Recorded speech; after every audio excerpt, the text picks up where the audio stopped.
Hello everyone. My name is Daniel Padilla and my chosen topic is process manufacturing, which is under the manufacturing processes. To be specific, we have two kinds of process manufacturing, which is the batch and the continuous. Okay, so let's begin first with batch process batch process manufacturing.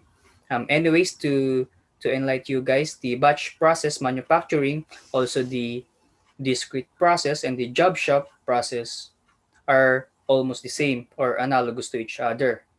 Okay, so the batch processes manufacturing, based on the word itself, batch. Okay, it only produce a product by batch or groups rather, instead of producing one at a time or individually. However, it depends to the demands of the product. Let's say your product is demanding, then you need to produce a lot. The example of a batch process manufacturing, um, if you are familiar to basketball jerseys, also the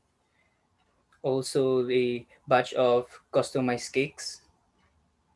Okay, so on the other hand, let's proceed to continuous manufacturing.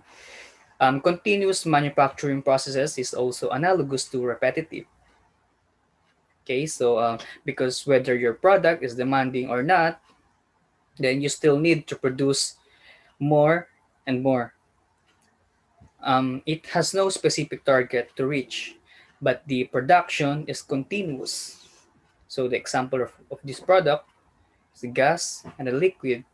Okay, so if you are in a in a setup of mining, then the production is also continuous.